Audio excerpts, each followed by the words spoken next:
Well, I'm back here again, and the question is, why, for the third time in around 10 days, have I returned to the same place? And the answer is right behind me, and that's because if you look into the distance, you can see that it's high tide. The reality is that there's a thick band of cloud on the horizon again, which is typical for here. Often find these conditions to be this way. This beach is looking beautiful though, and the tide's higher than I thought it was, so I'm going to try and get some long exposures done, see what we can do. I think I've seen my first shot. In the distance you can see that the sun will come out from behind those clouds, and at that point I really feel as though I need to be on the other side of the pier again to try and get some long exposures, but with some beautiful warm light running down the side of the pier. That's really going to have to be my aim this morning.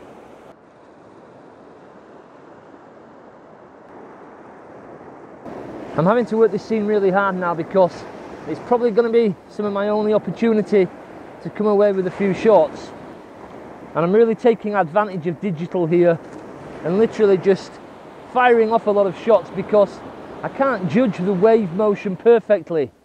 So I'm waiting till it's coming in and just coming past the groin, and then I'm letting it go out again and I'm catching the shutter as it's receding, so I'm getting the motion around the back of this little groin. So now you can see it come in, it starts to recede, fire.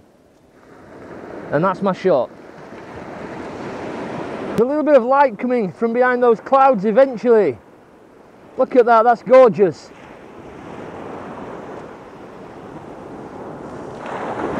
There's no doubt I'm going to end up with some wet feet here.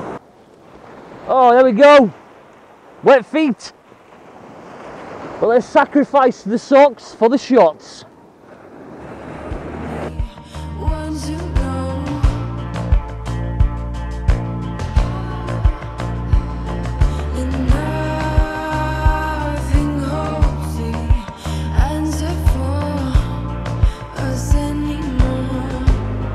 The lights actually started to hit now, and you can probably hear a change in excitement in my voice. And that's because I know I'm going to come away with at least one shot here. And that's all I'm after, one single image. And I think that could be it. I've just seen it on the back of the screen and that looked really good. Don't misunderstand me at all. I do not want to be reckless with my equipment. However, for me it's about getting the shot. And I have to get wet feet.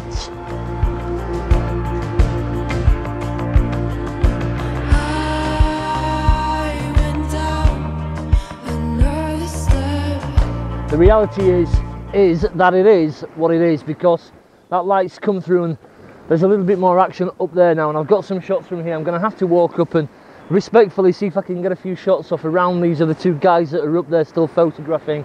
I'm imagining they're going to have some really great shots from this morning. They're in absolute prime spots. So I'm going to pack up this bag and I'm going to roll and see what we can do very, very quickly. That light won't last long. In fact, it's already drifting away now. I'm away.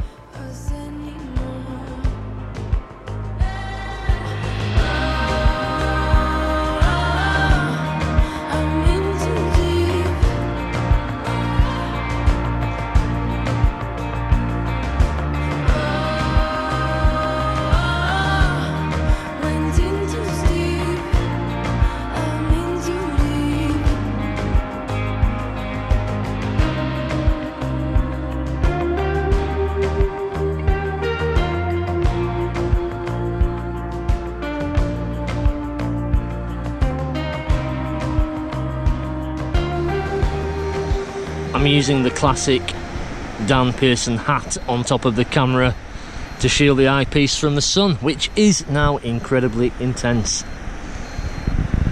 And this gentleman over here has come here entirely because he's watched one or two of my last videos. So it's been really good. I've met two guys down here today who have both turned up at this location from watching a couple of videos, which is pretty awesome. It's nice to know that people have watched and have been inspired to turn up somewhere and come and shoot it. Well, it's far from the best bit of packing of a jacket that you'll ever see. Let's get stuffed in there because it's too warm. And I did pack away, but I'm going to go and shoot some more.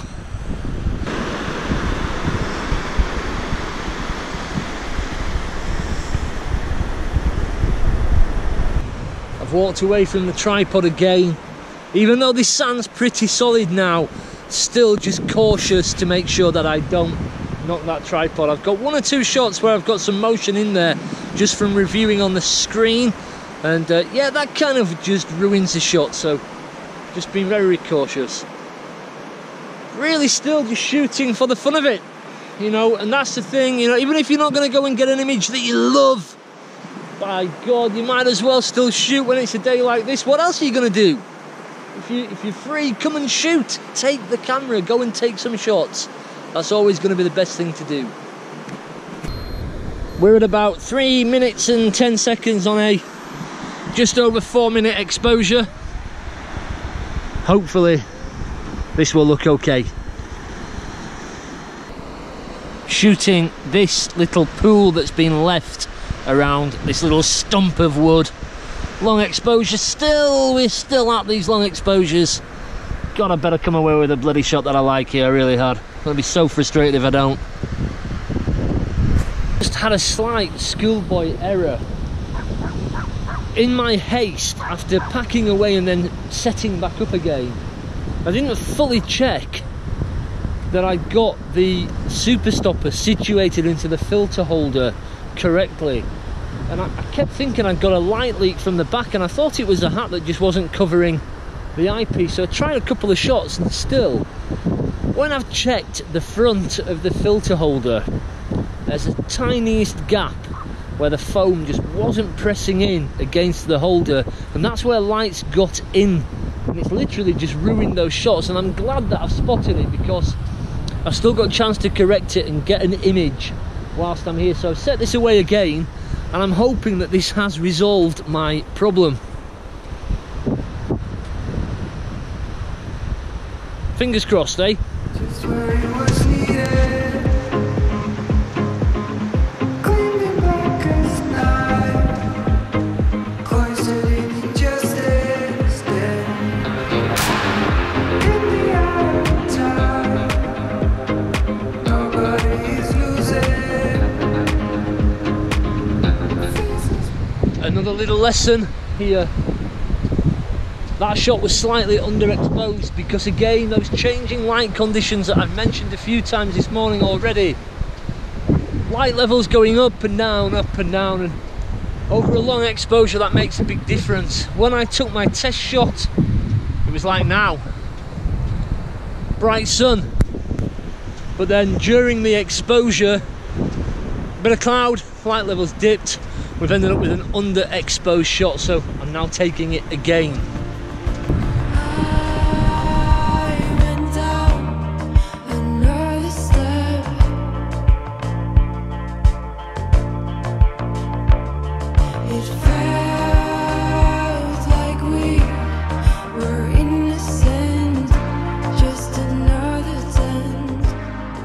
Coming a little bit closer down to the shoreline. Tide's still on its way out, obviously. That's what the tide does. And I just wanted to get some more motion in this water, really smooth that out and just get these little groins popping through, make this water kind of a little bit overexposed. See what we can get. Hopefully something that looks good.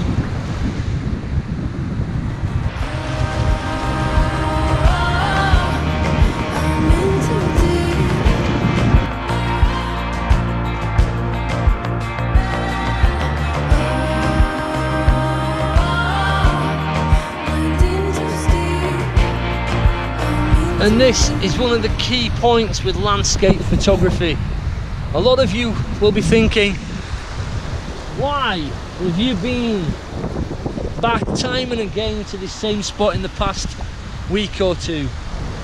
And it's because that's actually what you have to do to get images that you really love. You have to come and work a location. There's no escaping the fact that landscape photography is hard work. You have to put the hours in, you have to put the time in, you have to be dedicated to it. It's not something that you can really play at. And that's something that I hope I try and get across in these videos. Yes, go out and enjoy the location, but if you really want to pull off shots that you absolutely adore and love, and that other people like, you've got to come back time and again, because it's a numbers game. It really is. Oh, this looks good. The tide's on its way out still here. I'm going to shoot this pier just for the sake of shooting the pier from this angle. I've not shot this before. Let's have a little look at it, see what it looks like. That looks an interesting shot with my eye. Didn't work with the camera. Let's find something else.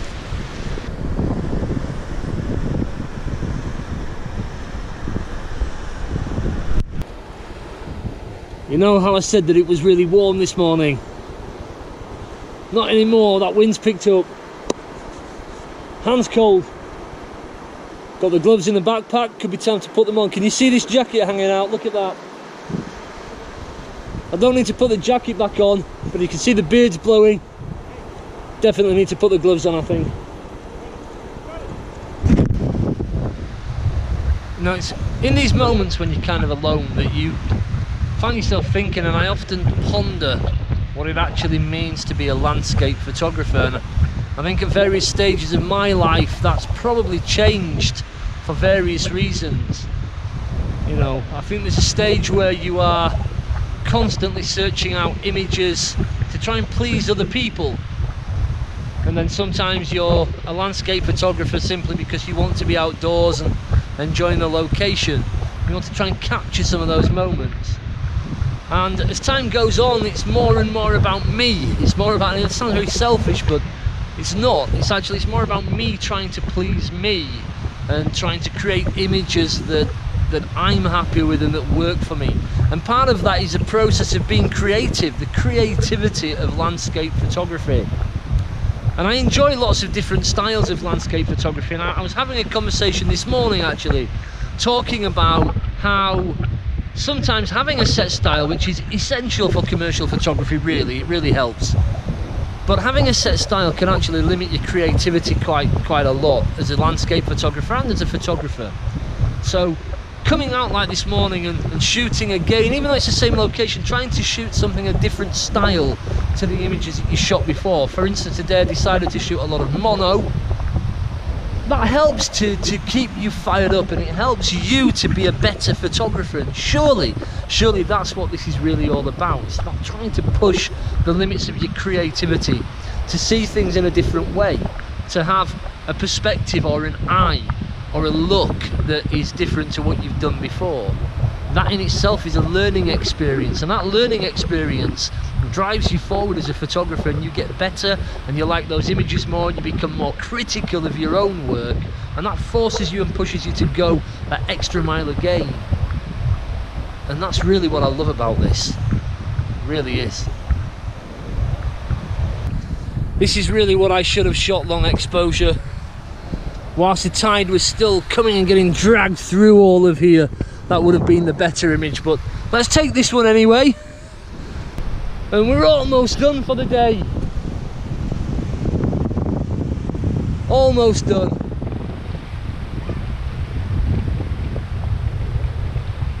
Been down here for over 4 hours, just milling around.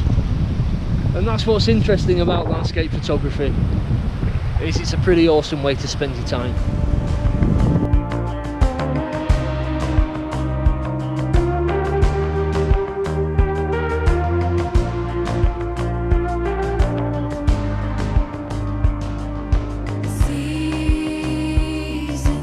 This is sea coal. Now, historically, you know, this is still collected actually, but this has been a source of fuel and money for people locally who will come and collect this, and there's still a couple of guys that come down and collect sea coal here. I've used this sea coal because it's contrasting against the lighter sand, and it's just a simple shot looking up away in the beach. I've got this long exposure again. I'm at f11 to get a longer exposure. There's not that much wind now, it's dropped again at a time when I need it, because I want to try and get a bit of movement in those clouds. Whether or not I do, we shall see. I just need that sun to stay out, and it's in the middle of a gap in the cloud. It may well do so. It's another fingers crossed situation, and I don't know how this will look,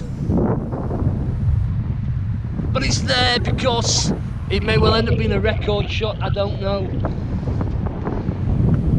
I just like it. I personally like it. It's important to me.